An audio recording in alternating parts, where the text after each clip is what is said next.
मंगलम भगवान वीरो मंगलम गौतमो गणी मंगलम कुंद कुंदाद्यो जैन धर्मोस्तु मंगलम सर्वमंगलमांगल्यम सर्वकल्याणकारकम प्रधानं सर्वधर्माणां जैनं जयतु शासनम्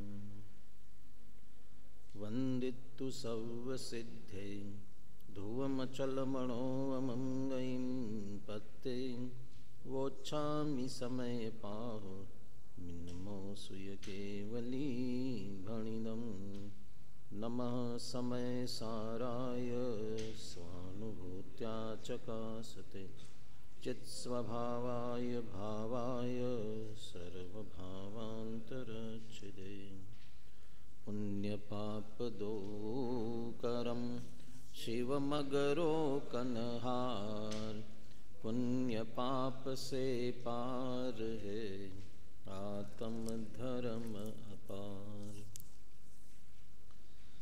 आचार्य कुंद कुंद विरचित समय सार परमागम का पुण्य पाप अधिकार।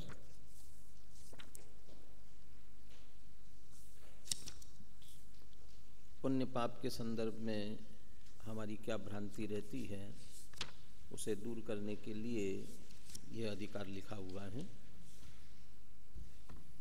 जिस पुण्य को मोक्ष का हेतु समझ लिया जाता है, उसे यहाँ बंध का हेतु सिद्ध किया गया है। और जब वह बंध का हेतु है तो फिर मोक्ष का हेतु क्या है?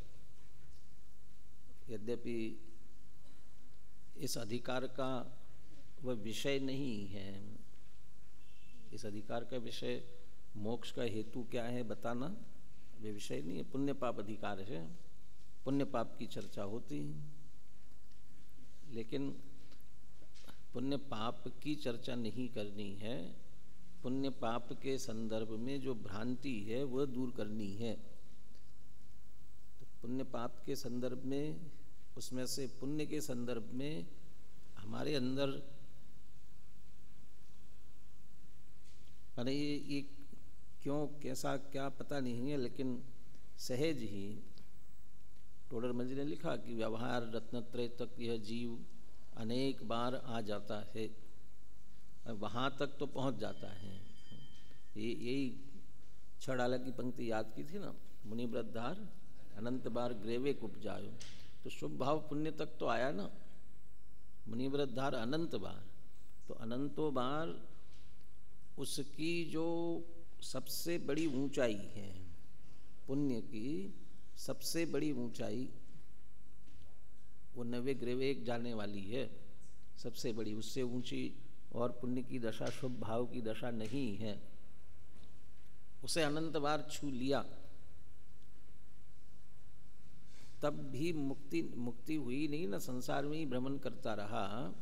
तो उसके पीछे कारण क्या? कारण यही कि उसे मोक्ष का कारण समझकर ग्रहण करते रहे, और मोक्ष का कारण समझकर ग्रहण करते रहे, इसलिए और बहुत अच्छी तरीके से ग्रहण करते रहे।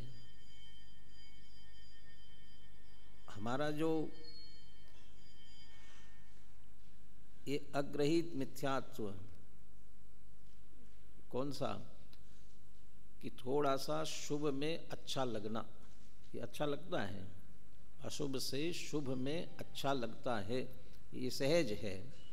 तीव्र कषाय से मंद कषाय में अच्छा लगना, जिसको लोक में सज्जन पुरुष कहते हैं, सज्जनता कहते हैं, मानवता कहते हैं, ये अच्छी लगती है, ये सबको अच्छी लगती है।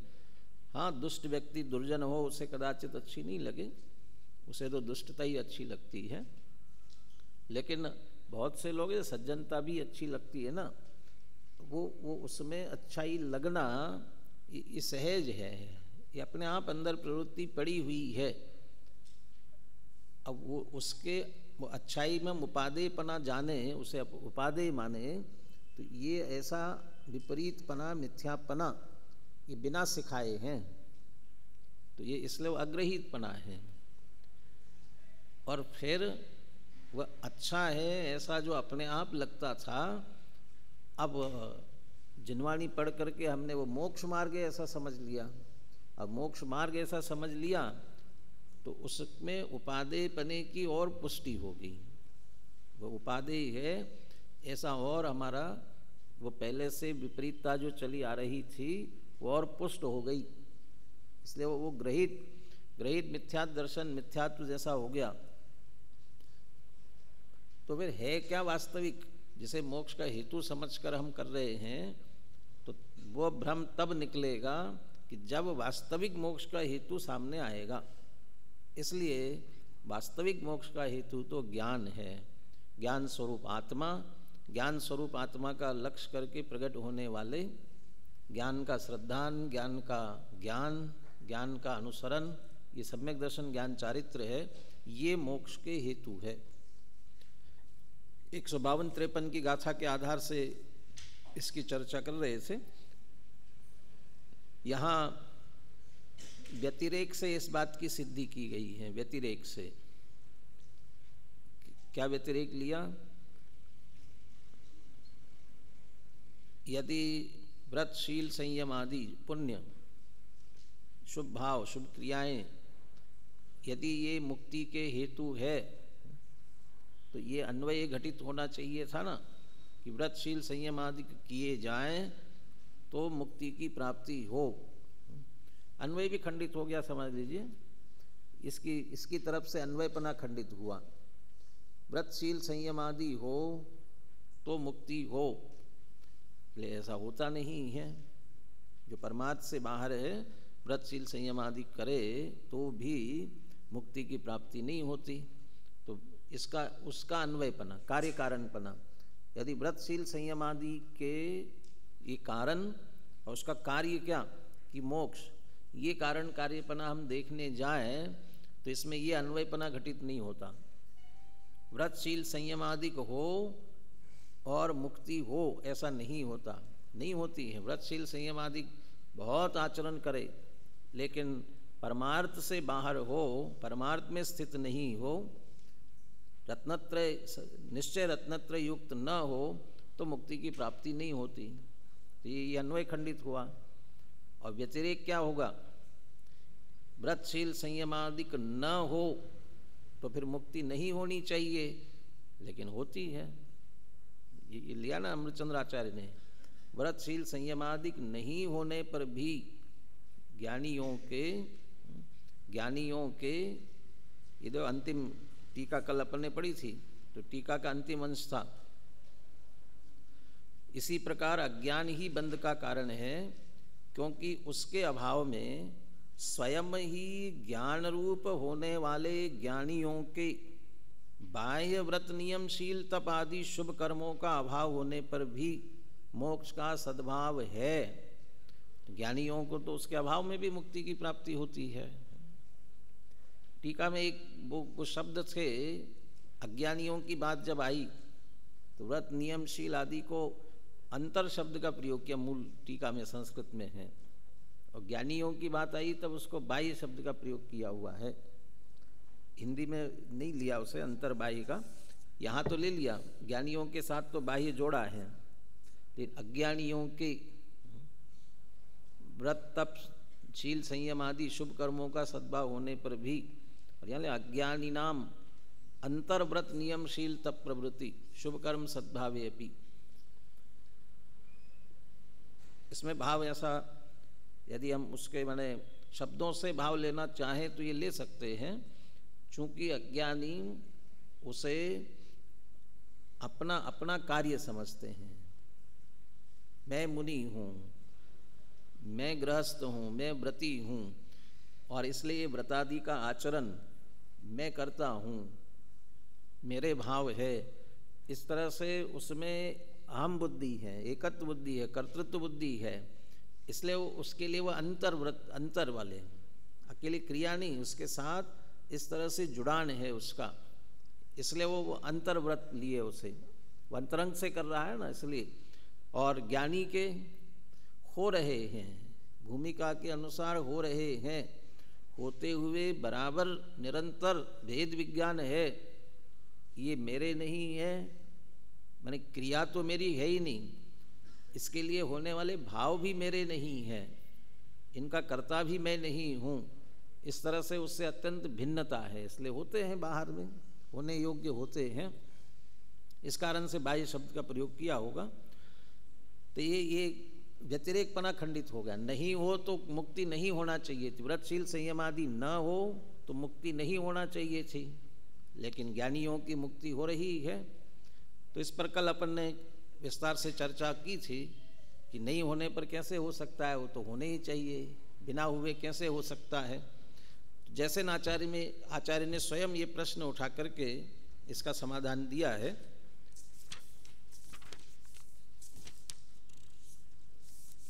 और उनने तो और दूसरी तरफ ले गए उसे, उस प्रश्न को, नहीं ज्ञानियों के व्रतशील संयम आदि नहीं होने पर भी, यदि व्रतशील संयम आदि नहीं हो तो फिर क्या होगा? व्रतशील संयम आदि ज्ञानियों के नहीं होंगे, वे व्रत आदि का पालन नहीं करेंगे, तो फिर क्या होगा, कहाँ जाएंगे? तो वो उसको देखो कहाँ पहुँचाते हैं, प्रश्न में खड़ा किया, उत्तर में फिर बराबर दिया ज्ञानी की स्थिति क्या होती है। 340 पेज पर बीचों बीच नीचे आचार्य जयसेन ने स्वयं इस प्रकार का प्रश्न उपस्थित कर इसका तर्क संगत उत्तर दिया है। व्रत नियमशील एवं बहिरंग तपश्चरणादि के बिना भी यदि मोक्ष होता है तो संकल्प विकल्प रहित ज्ञानियों का विषय व्यापार में रहना भी पाप नहीं होगा। यदि तपश्चरण के अभाव में भी मोक्ष होता है तो इससे तो सांख्य और शैव मत की सिद्धि होगी। ये दूसरा दर्शन पक्ष भी जोड़ा, उसमें से दार्शनिक पक्ष भी जोड़ दिया उन्होंने। लेकिन पहला जो विषय है,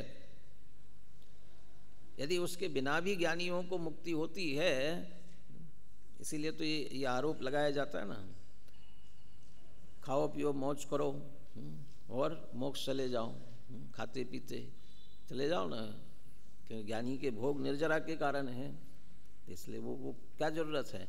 और व्रत नियमशील संयम आदि सब है ही है, आवश्यकता ही नहीं है।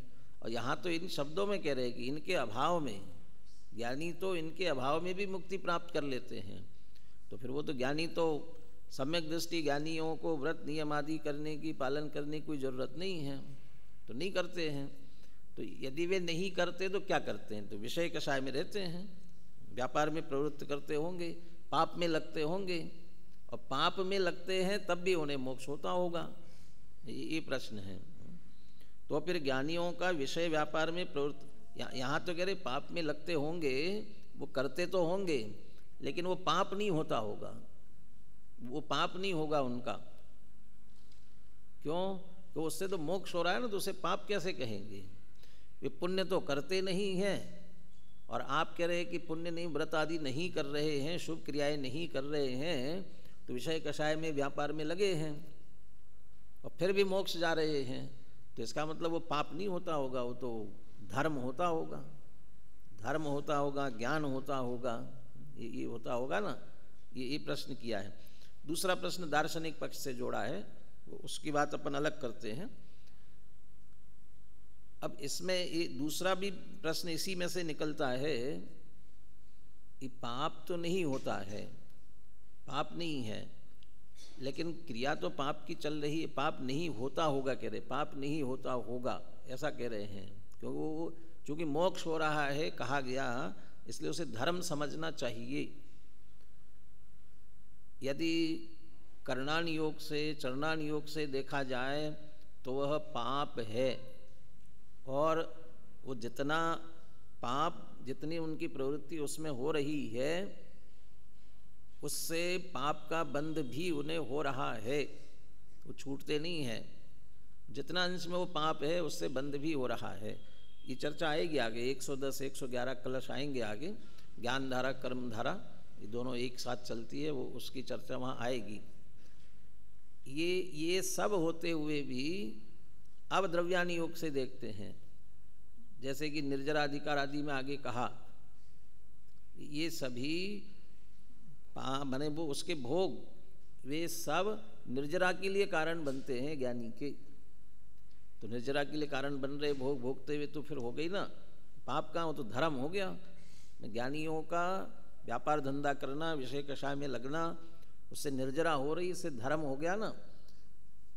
दो दृष्टि से देखो कहते हैं, एक तो वो जो कुछ उनके जीवन में हो रहा है वो सभी मैं करता हूँ, मेरा भाव है, ऐसा ज्ञानी मानते हैं क्या? कर्ता कर्म अधिकार के प्रारंभ में चर्चा ली है थोड़ी, इसमें ये जयचंद जी छाबड़ा ने भावार्थ में ये सभी चर्चा ली है। ज्ञान से ही मुक्ति, माने ज्ञान मात्रादेव बंध निरोधः, ज्ञान मात्र से बंध का निरोध होता है।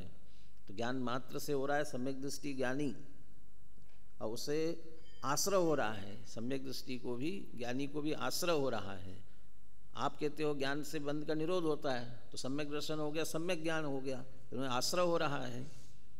तो ज्ञानी को फिर आश्रय मानना कि निराश्रय बंध से रहित मानना, वहाँ तो उसमें बिल्कुल स्पष्ट किया, ज्ञानी तो निराश्रय ही है। वही दोनों विवक्षा है। पहली विवक्षा तो ये ली, ज्ञानी अपने आप को, अपना अहम कहाँ स्थापित करता है, मैं इस तरह का संचेतन कहाँ होता है, वो जो आश्रय के परिणाम में उनमें होता है या उससे होने वाले कर्म के बंध में होता है, मैं ऐसा अहम किसमें है? कहते ज्ञानी का अहम तो ज्ञान में है, आश्रयवादी में नहीं है। आत्मा और आश्रय में भेद जाना ना, उसमें से जो आत्मा है वो मैं हूँ, उसमें अहम स्थापित है, इसलिए वह अपने आप को ज्ञान की पंक्ति में रखता है, बंध की पंक्ति में नहीं रखता। इसलिए होने वाला बंध में होता है, मुझे नहीं होता, मैं तो उससे भिन्न हूँ। ये उसके श्रद्धा की तरफ से, स्वामित्व की तरफ से, मैं उसका स्वामी, मेरा नहीं है बंध, ये स्वीकार करता है, इसलिए उसे बंध नहीं होता है कहा। और दूसरा, आप कुछ भी कहो बंध नहीं होता, लेकिन हो तो रहा है ना। कहते हाँ होता है, लेकिन वो बहुत कम है। वो चौथे गुणस्थान वाले की भी अनंतानुबंधी चली गई है, इसलिए अनंतानुबंधी जाने के कारण से अनंत संसार का बंध नहीं होता।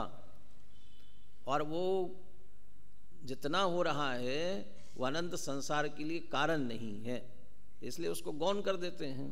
गौण करके कहते बंध नहीं होता, माने होने वाले बंध को गौण करते हुए ये कहते बंध नहीं होता। तो फिर जो उदय में आया और उदय में आकर के उसके अनुसार परिणाम हुए, उसका क्या हुआ? वैसे परिणाम होने पर भी उनमें एकत्व बुद्धि पूर्वक नहीं जुड़ा, श्रद्धा की भूल पूर्वक नहीं जुड़ा, और वैसा जुड़ान नहीं होने से अनंतानुबंधीपना नहीं हुआ, इसलिए अनंत संसार वाला बंध नहीं हुआ। तो उदय में आया था वो क्या हुआ? आकर के चला गया, नया बंध उसने नहीं कराया, उसकी निर्जरा हुई है। वास्तव में निर्जरा जो हुई है वो पुराना उदय में आया था और वह पुनः नया बंध न कराते हुए चला गया, वो निर्जरा हुई है। उन परिणामों से जो उदय आया था उसके कारण से कोई कषाय का परिणाम हुआ, कोई भोग का परिणाम हुआ, उस भोग के परिणाम में भी मैं कर रहा हूँ, ये मेरा है, इस तरह से अहम बुद्धि पूर्वक, श्रद्धा की विपरीतता पूर्वक, मिथ्यात्व पूर्वक नहीं जुड़ा, इसलिए मिथ्यात्व संबंधी बंध नहीं हुआ। तो उदय में तो आया था ना, वो परिणाम कराने के लिए, इसको जुड़ाने के लिए आया था, लेकिन नहीं जुड़ा पाया तो क्या हुआ कि चला गया, उसकी निर्जरा हुई है। ऐसा नहीं है कि भोग भोगते रहो और पुराने कर्म भी निर्जरित होते रहे, ऐसा नहीं होगा। नहीं तो सम्यक दृष्टि की निर्जरा तो हो रही है। तो उसी समय उसे जो अनंतानुबंधी के अभाव पूर्वक और सम्यक दर्शन पूर्वक जो भेद विज्ञान, जितनी वीतरागता है, उसके कारण से निर्जरा हो रही है। वो निर्जरा है यदि तो उसके कारण से, भोगों के कारण से नहीं है। और जो समय सार में भोगों के कारण से कही, वो पूर्व का उदय आकर के भी बंद नहीं करा पाया, उसका नाम वो निर्जरा है वहाँ पर। तो इसलिए वो व्यापार में प्रवृत्त हो रहा है, विषय भोग में लग रहा है, तो ज्ञानी के वो पाप नहीं है क्या? तो ये दोनों दृष्टियाँ हैं उसमें।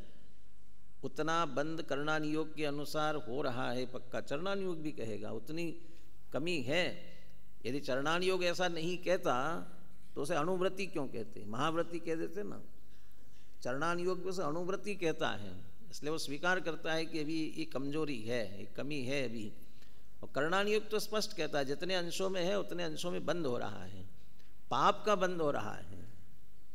ज्ञानी सम्यक दृष्टि को भी पाप का बंद हो रहा है, तो ये पाप का बंद भी चल रहा है ना। तो फिर वो यहाँ उल्टा ले रहे हैं। आप कह रहे हो उसके अभाव में भी ज्ञानी को मोक्ष होता है, इसका हम व्रत नियम नहीं कर रहे तो विषय कषाय में लगे हैं, तो इसका पाप में लगे हैं। तो पाप में लगे हैं और आप कहते हो वो फिर भी मोक्ष हो रहा है, इसका मतलब उसे पाप नहीं कहते होगे। ये उत्तर दूसरी तरीके से दिया। देखिए अभी वो दूसरा वाला प्रश्न दर्शन वाला गौण किया है, समाधान यह कहना ठीक नहीं है। देखो उत्तर बिल्कुल दूसरा ही दे रहे। प्रश्न में तो ये किया ज्ञानी के तो पाप होते ही नहीं होंगे, लेकिन उत्तर क्या दे रहे हैं? यह कहना ठीक नहीं है, क्योंकि यह तो हम अनेक बार कह चुके हैं कि निर्विकल्प त्रिगुप्ती समाधि लक्षण भेद ज्ञान सहित जीवों को मोक्ष होता है। ज्ञान ही मुक्ति का कारण जो हम कह रहे हैं वो कौन सा? निर्विकल्प त्रिगुप्ती समाधि लक्षण भेद ज्ञान। अकेला भिन्नता जान लिया, सम्यक दर्शन सम्यक ज्ञान हुआ और उपयोग बाहर जा रहा है, उसको हम नहीं स्वीकार कर रहे हैं। निर्विकल्प त्रिगुप्ती समाधि लक्षण भेद ज्ञान माने भेद विज्ञान तो है ही, भिन्नता का निर्णय है, और निर्णय के साथ विकल्प बाहर के नहीं चल रहे हैं, स्वरूप में लीन है। त्रिगुप्ती समाधि उसमें जो स्थित भेद विज्ञान है उन्हें मोक्ष होता है। ऐसा नहीं सम्यक दर्शन हो गया और फिर खाते पीते और रहे। इसलिए पूजन की पंक्ति कही थी ना, जिस बिना नहीं जनराज सीज है। अरे वे तीर्थंकर तो क्षायिक सम्यक दृष्टि है, उन्हें तो मिथ्यात्व पुनः होने की शक्यता संभावना ही नहीं, होगा ही नहीं। हमें अब मिथ्यात्व होता नहीं है तो खाओ पियो कुछ भी करो, उन्हें भी संयम अंगीकार करना पड़ता है बुद्धिपूर्वक। और बुद्धिपूर्वक का अर्थ फिर ये लगता है कि फिर वे जो अंगीकार कर रहे उसे समझते होंगे कि नग्न दिगंबर दशा मेरी है, मैं इसका करने वाला हूँ। वो बुद्धि वो मिथ्या बुद्धि वाली बुद्धि नहीं है। वैराग्य अंतर से आता है, और वैराग्य आने के बाद अब ये राजपाट छोड़कर मुझे जाना चाहिए, ये ऐसी जो भावना, ये भावना पूर्वक, ऐसे थोड़ी होता है। जैसे श्वेतांबरी कहते हैं ना, वो तो सचेलक अवस्था ही होती है। महावीर ने भी वस्त्र तो धारण किए थे, लेकिन वो वन जंगल में विहार करते रहे। विहार करते करते बहुत बार शरीर के वस्त्र जो है वो यहाँ वहाँ झाड़ियों में उलझ करके फट गए, टूट गए, रह गए, चले गए, तो फिर वो निर्वस्त्र हो गए। वैसे तो वस्त्र धारण किए हुए थे, तो वो अब उसके कारण से चले गए, उनने नहीं छोड़े थे। वो ऐसे जो तीर्थंकर दीक्षा लेते होंगे तो वे तो अब वो परिणाम हो गया, तो परिणाम हो गया तो अपने आप ही वस्त्र आभूषण अपने आप उतर के गिर जाते होंगे, अपने आप ने नहीं छोड़ना पड़ते होंगे। ये बुद्धिपूर्वक अपने हाथों से उतार करके इसकी अपेक्षा से, यानी यह दशा अंगीकार किए बिना जो अंतर्लीनता, ऐसी अंतर्लीनता जिससे तीन कषाय चौकड़ी का अभाव होकर के पूर्ण वीतरागता प्रकट हो सके, क्योंकि एक कषाय चौकड़ी का अभाव तो है ना, तो तीन कषाय चौकड़ी का अभाव कर सके, ऐसे अंतर्लीनता का पुरुषार्थ ये जब तक बाहर संयोग है तब तक नहीं हो सकता। इसलिए इसे छोड़ना होगा, ऐसा निर्णय करते हुए छोड़ते हैं, बुद्धिपूर्वक छोड़ते हैं। तो छोड़ा है, लेकिन ये मैंने छोड़ा, मैं छोड़ता हूँ, ऐसा परिणाम रंच मात्र भी नहीं है। और जब वे ये सब छोड़ करके अपने अनुभूति में लीन होते हैं, निर्विकल्प त्रिगुप्ती समाधि लक्षण भेद ज्ञान सहित जब वो इसमें लीन होते हैं तब मोक्ष होता है। और जब वो लीन होते हैं, अब आगे बता रहे से, इस प्रकार के भेद ज्ञान के समय तो जब वे भी ऐसे निर्विकल्प समाधि में लीन है, उस समय मन वचन काय का वह स्वरूप व्यापार भी नहीं रहता। जिसे व्रत तप शील संयम कहा जा रहा है ना, वो भी नहीं रहता है। जब वे नहीं रहता, जिसे परंपरा से मुक्ति का कारण कहा जाता है, तो फिर विषय कषाय रूप अशुभ व्यापार के होने का सवाल ही कहाँ रहता है। हम तो कह रहे हैं उसके अभाव में भी मुक्ति होती है, ये कह रहे हैं। तो हम ये कह रहे हैं कि वो न हो, उसका विकल्प न हो शुभ भाव का, शुभ क्रिया का, और अंतर्लीन हो तो मोक्ष होता है। और आप कह रहे वो न हो, तो आपका ध्यान कहाँ जा रहा है? यदि वह नहीं होता होगा तो कहाँ जाते होंगे?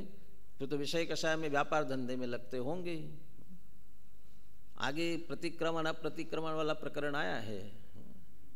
प्रतिक्रमण अप्रतिक्रमण, प्रतिक्रमण अच्छा है कि बुरा है? प्रतिक्रमण, प्रतिक्रमण, प्रत्याख्यान, आलोचना, ये सब करना चाहिए कि नहीं करना चाहिए? प्रतिक्रमण अच्छा कि अप्रतिक्रमण अच्छा? कौन सा अच्छा है?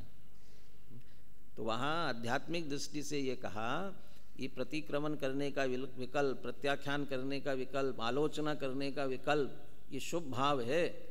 यदि इसी में उलझे रहेंगे तो शुद्धता की प्राप्ति, अनुभव, आत्मानुभव, आत्मलीनता नहीं होगी। इसलिए वह प्रतिक्रमणादिक विषकुंभ है, विषकुंभ का ना वहाँ।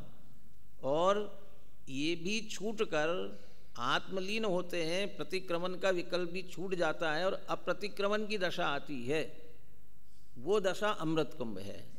तो प्रतिक्रमण विषकुंभ, अप्रतिक्रमण अमृत कुंभ। तो वहाँ भी यही शंका हुई, प्रतिक्रमण को विषकुंभ कह रहे हैं, अप्रतिक्रमण, प्रतिक्रमण नहीं करना, आलोचना नहीं करना, अपनी की हुई गलती की माफ़ी नहीं मांगना, तो ये करना, ये अमृत कुंभ है। तो बहुत अच्छा, यही करना चाहिए। फिर खूब गलतियाँ करते जाओ और कुछ भी मत करो। अरे वो इसलिए कलश में लिखा ना, यत्रा प्रतिक्रमण में विषम प्रणीतम तत्र अप्रतिक्रमणम अमृतम कुतः स्यात्। अरे जहाँ प्रतिक्रमण को विषकुंभ कहा, गलती करके माफ़ी मांगने को विषकुंभ कहा, तो गलती करने को अमृत कुंभ कैसे कह सकते हैं? तो फिर है क्या? ये जो प्रतिक्रमण अप्रतिक्रमण माने कुछ भी आलोचना, माफ़ी नहीं मांगना एक दशा, और वो नहीं, ऐसा नहीं, गलती की तो माफ़ी मांगना चाहिए। तो नहीं मांगना अप्रतिक्रमण, मांगना प्रतिक्रमण। कहते ये दो दशाओं से परे एक तीसरी और दशा है। ये दोनों प्रकार के अप्रतिक्रमण, गलतियां करना, माफ़ी नहीं मांगना, दूसरी माफ़ी मांगना, कहते तीसरी और एक दशा है। कौन सी? ऐसी दशा में पहुंच जाओ कि गलती होवे ही नहीं, गलती होने की संभावना ही नहीं। ये कौन से? आत्मस्वरूप की स्थिरता, आत्मस्वरूप की लीनता। तो वो वहाँ प्रतिक्रमण करने की आवश्यकता ही नहीं रही, और प्रतिक्रमण का विकल्प नहीं है, वो अप्रतिक्रमण है। उसे अमृत कुंभ कहा था। तो वो गाथा में है। अभी अभी एक विद्वत गोष्ठी हुई बड़े मुनिराज के सानिध्य में, और वो विद्वत गोष्ठी में कुछ विद्वानों ने, विद्वत परिषद ने कुछ प्रस्ताव पास किए। उन प्रस्तावों में एक प्रस्ताव ये लिखित में दिया, ये समय सार में जो गाथाएं आई है जिसमें प्रतिक्रमण को विषकुंभ कहा है, ये ठीक नहीं है। और श्रवण बेलगोला में एक प्रति मिली है, तो मैं अभी कल परसों, अभी एक दो दिन पहले ही पढ़ा है, विकल्प है उसको मंगवाने का, मंगाएंगे, कि वहाँ जो लिखित हस्तलिखित प्रति मिली है उसमें अप्रतिक्रमण को विषकुंभ कहा है, अप्रतिक्रमण को विषकुंभ कहा है, वो प्रतिक्रमण को नहीं कहा है, अप्रतिक्रमण को। जबकि अमृतचंद्र आचार्य ने नीचे टीका में कहीं अन्यत्र का वो क्रियाकांड किसके, उसका वो गाथाएं भी दी हैं, वो गाथाएं उद्धृत की हुई, अन्यत्र तो ऐसा लिखा है, वहाँ तो अप्रतिक्रमण को विषकुंभ कहा, और यहाँ मूल में कुंद कुंद आचार्य प्रतिक्रमण को विषकुंभ कह रहे हैं। तो आध्यात्मिक दृष्टिकोण से लिखा हुआ है, इसका पूरा खुलासा किया हुआ है, लेकिन उसके बाद भी उन्होंने उसके उल्टा लिया कि नहीं, ये गलत है, यहाँ जो प्रतिक्रमण आदि को विषकुंभ कहा है ये ठीक नहीं है। इसलिए वो हस्तलिखित में तो ये मिलता है। अब उन्होंने टीका वाला देखा कि कौन सा देखा पता नहीं है, लेकिन वो विद्वत परिषद में उसमें लिखा कि ये एक गाथा ऐसी है वैसी नहीं है। और दूसरा एक किया उन्होंने, ये 11वीं गाथा है ना, 11वीं गाथा कौन सी? व्यवहारो भूदत्तो भूदत्तो देसी दो दुशुद्ध नवो। प्राकृत में अवग्रह चिन्ह नहीं होता, अवग्रह चिन्ह व्यवहारो भूदत्तो, इसमें जो ये संस्कृत के हिसाब से व्यवहारो भूतार्थ, तो उसमें अवग्रह लगता है, फिर अर्थ निकलता है अभूतार्थ। लेकिन प्राकृत में तो ऐसा नहीं होता, इसलिए ये फिर अभूतार्थ अर्थ कैसे निकलेगा? फिर तो क्या अर्थ निकलेगा? व्यवहार भूतार्थ होना चाहिए। तो क्या है सही? इसके लिए 4 या 5 विद्वानों की एक समिति बनाई है, और समिति निर्णय करेगी कि ये प्राकृत की दृष्टि से यहाँ इस तरीके से क्या होता है, क्या होना चाहिए, और वो निर्णय देगी कि क्या है।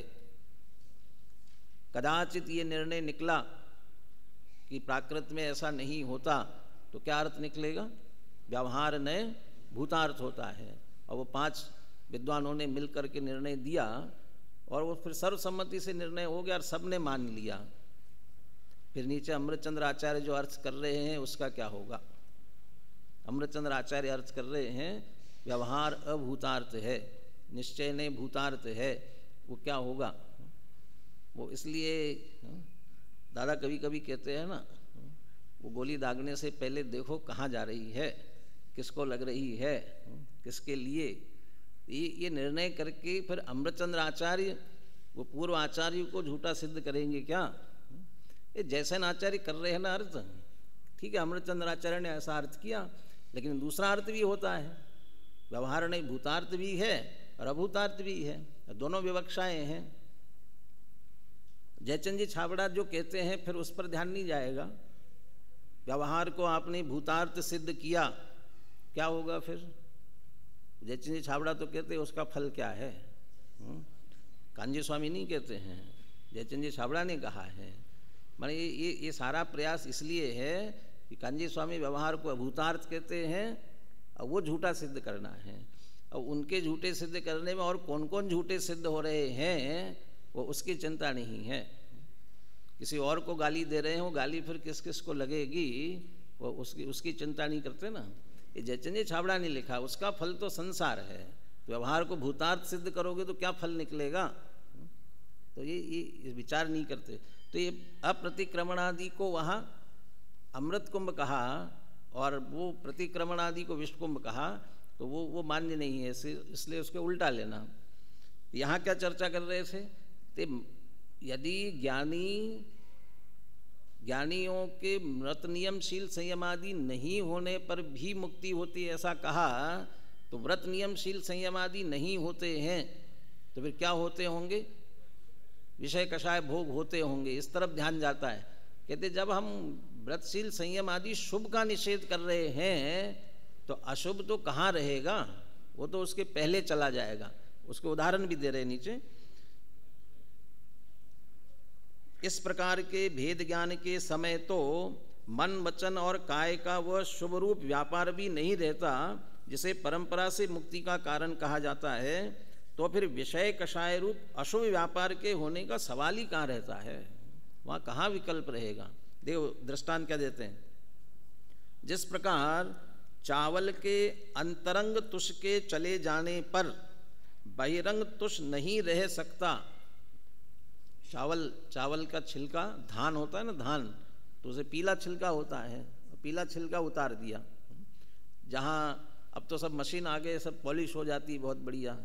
पहले ज़माने में ऐसा नहीं होता था, तो क्या करना पड़ता था? वो कूटना पड़ता था, कूट करके फिर उसमें से ऊपर का जो पीला छिलका है वो निकलता था। लेकिन वो पीला छिलका कूटने के बाद निकल जाए तो भी उसके ऊपर एक लाल छिलका लगा रहता था। तो आजकल तो देखने में नहीं आएगा अभी, क्योंकि सामने जो चावल आता है वो बिल्कुल बढ़िया पॉलिश किया हुआ सफ़ेद आता है, वो लाल वाला दिखाई नहीं देगा। अभी भी गाँव में जो कूट करके निकालते होंगे ना, वहाँ देखना उस पर लालिमा एक लगी रहती है। माने एक पीला छिलका ऊपर अलग है और उसके ऊपर एक लाल छिलका अलग है। आप कहते हैं वो सफ़ेद बिल्कुल चावल सामने आया जिसमें वो लालिमा भी नहीं रही, तो फिर वो पीला वाला छिलका होगा ऊपर का धान वाला, वो कैसे होगा? यदि लालिमा निकल गई है तो पीला छिलका तो उससे पहले उतर गया है। जिसके शुभ भाव नहीं है, ये किसके? भेद विज्ञान सहित निर्विकल्प त्रिगुप्ती समाधि लक्षण वालों के, जिनके शुभ का विकल्प नहीं है, उस विकल्प से निर्विकल्प हुए हैं, तो अशुभ कहाँ रहेगा? मुनिराज के लिए कहा जाता है अशुभोपयोग सत्ता सहित विनाशी, धन धन जैनी साधु जगत के तत्व ज्ञान विलासी हो। ये पुराने भजन भक्तियाँ बोलना शुरू करो, ये नए नए बोल करके उन सबको भूलते जा रहे हो। और नयो में दादा पुनः पुनः प्रेरणा देते हैं, ध्यान नहीं देते हो। ठीक है, अच्छे कुछ आध्यात्मिक होंगे, लेकिन बाकी में कुछ नहीं है। ये वो उसमें वो जो भजन है ना, उसमें लिखा हुआ है अशुभोपयोग सत्ता सहित विनाशी हो। जिनका अशुभोपयोग सत्ता सहित नष्ट हुआ और शुभोपयोग हो या कदाचित शुभोपयोग होता हो तो वहाँ भी अत्यंत उदासीन रहते हैं। तो अशुभोपयोग तो है नहीं और शुभोपयोग में उदासीन है, तो फिर कहाँ जाते हैं? शुद्धोपयोग में पहुँचते हैं। तो शुद्धोपयोग में पहुँचने पर जब शुभोपयोग नहीं रहता है तो अशुभ रहने का प्रश्न कहाँ है? इसलिए जो ज्ञानियों की बात कर रहे हैं, क्या उदाहरण क्या दिया? जब लाल नहीं रहा, जिस प्रकार चावल के अंतरंग तुष लाल कण के चले जाने पर बहिरंग तुष जो छिलका वो नहीं रह सकता, उसी प्रकार चित्त में स्थित राग भाव के नष्ट हो जाने पर बहिरंग विषय व्यापार भी दिखाई नहीं देता। तो उस वितरागता की स्थिति में ये संभव नहीं है। और एक उदाहरण दे रहे हैं, जिस प्रकार परस्पर विरुद्ध स्वभाव वाले होने से जहाँ शीतलता होती है वहाँ उष्णता नहीं होती, और जहाँ उष्णता होती है वहाँ शीतलता नहीं होती, उसी प्रकार परस्पर विरुद्ध स्वभाव वाले होने से जहाँ जहाँ निर्विकल्प समाधि लक्षण भेद विज्ञान होता है वहाँ विषय कषाय रूप व्यापार नहीं होता। तो इसलिए वो मत समझो हम निषेध कर रहे हैं व्रतशील संयम आदि शुभ का, आप अशुभ में जा रहे हो ही नहीं सकते। ये बिल्कुल परस्पर विरुद्ध है। और जहाँ विषय कषाय रूप व्यापार होता है वहाँ निर्विकल्प समाधि लक्षण भेद विज्ञान नहीं होता। यदि वह व्यापार धंधे में लगा हुआ है तो निश्चित समझ लेना वह भी निर्विकल्प समाधि में लीन नहीं है। इसलिए जो निर्विकल्प समाधि में होंगे उन्हें तो निश्चित रूप से अशुभ होने का प्रश्न ही नहीं है। इसलिए मत समझना कि वे व्रतशील संयम आदि का निषेध किया इसलिए वह अशुभ में चले जाते होंगे। कल विस्तार से बात कही थी, जो अनिवार्य है वह बाहर होता ही है, नहीं होता हो ऐसा नहीं है, और उसका भी निषेध नहीं है, लेकिन विकल्प किसी का भी नहीं होता है। इसके बाद का जो अंश लिखा है इसे भी पढ़ते हैं। तात्पर्य यह है कि मुक्ति का साक्षात कारण तो शुद्धोपयोग रूप दशा है, और शुद्धोपयोग रूप दशा में जब वह शुभोपयोग भी नहीं रहता, जिसे परंपरा से मुक्ति का कारण कहा जाता है, तो फिर अशुभोपयोग के रहने का तो प्रश्न ही नहीं उठता। शुद्धोपयोग तो शुभोपयोग, अशुभोपयोग तथा शुभ प्रवृत्ति और अशुभ प्रवृत्ति इन सभी के अभाव में उत्पन्न होने वाली स्थिति है। ये दो क्या लिखे, शुभोपयोग अशुभोपयोग और शुभ प्रवृत्ति अशुभ प्रवृत्ति, दो बातें, दो क्या है? वो प्रवृत्ति का मतलब क्रिया रूप में इसलिए का ना व्यापार धंधा आदि क्रियाओं में लगा हुआ हो, बहिरंग में व्यापार आदि दिखाई देता हो, वो वैसा नहीं, क्रिया में लगा हुआ ऐसा नहीं है। क्रिया में तो नहीं लगा हुआ है, बैठा हुआ है, लेकिन भाव जा रहा है, उपयोग जा रहा है उधर। न शुभोपयोग है, पहले अशुभ की बात करें, न अशुभ उपयोग है न अशुभ प्रवृत्ति है, अशुभ क्रिया भी नहीं है, और न शुभोपयोग है न शुभ प्रवृत्ति है। ध्यानस्थ बैठे हुए मुनिराज के 28 मूल गुणों में से कौन से मूल गुण का पालन हो रहा है? ध्यानस्थ बैठे हुए, तेन सुथिर मुद्रा देखी मृगगण उपल खाज खुजावते। जो ऐसे ध्यानस्थ है वो ध्यानस्थ मुनिराज के ध्यान के काल में, जिसको यहाँ निर्विकल्प त्रिगुप्ती समाधि लक्षण सप्तम गुण स्थान में जब है, तब उस समय कौन से मूल गुण का पालन हो रहा है? कौन से मूल गुण का, किसका हो रहा है? न जीवों की रक्षा कर रहे हैं, न झूठ बोलने से रहित हो रहे हैं, महाव्रत में से नहीं हो रहे, समिति में से नहीं हो रहा है, तो किसका हो रहा है? एक नग्नत्व का हो रहा है। नग्न दिगंबर दशा है ना बाहर में, तो वो है, लेकिन उसका भी विकल्प कहाँ है? तो इसलिए कहाँ जरूरत है? कुछ नहीं है, तो इसी को कह रहे नहीं है। और जब छठे गुणस्थान में आएंगे बाहर में, तो कोई ना कोई आधार लेना पड़ेगा। स्वाध्याय में लगेंगे, स्तुति में लगेंगे, वंदना में लगेंगे, वो कोई ना कोई उसमें लगेंगे। तो वो उस समय विकल्प आएगा तो हम कोई ना कोई उसमें से मूल गुणों में से घटित करेंगे। उसके अलावा क्या एक साथ उनका पालन भी हो सकता है? प्रतिज्ञा है एक साथ, ये पालन हो सकता है एक साथ? जिस दिन मुनिराज का उपवास होगा उस दिन येषणा समिति का पालन होगा? कैसे होगा? आहार ही नहीं कर रहे तो उस संबंधी समिति का पालन कैसे? ये तो हो तो आवश्यकता है, जब वो क्रिया हो तो इस रूप शुभ रूप क्रिया होगी, अशुभ में नहीं जाती है, इसके लिए कहा जाता है शुभ प्रवृत्ति। लेकिन वास्तव में शुभ प्रवृत्ति भी नहीं होती है। तो निषेध का जो मतलब है वो ध्यान की अवस्था में निषेध की बात है। भूमिका के अनुसार यथा योग्य जो हो रहा है उसका भी निषेध मत समझ लेना।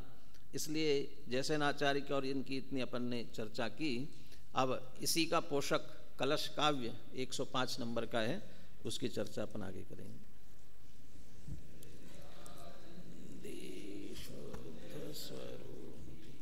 अविनाशी आत्मस्वरूप सहजानंदी शुद्ध स्वरूपी, अविनाशी आत्मस्वरूप सहजानंदी शुद्ध स्वरूपी, अविनाशी आत्मस्वरूप। एक विद्यार्थी को पारितोषिक देना है और यहाँ वो विद्यार्थी नंबर से कुछ सुनाएगा। रत्नगर श्लोकाचार्य संदीप जैन, आइए भाई। यानी उन्होंने जो तैयारी की है वो अच्छी तैयारी की है। आप पूछो।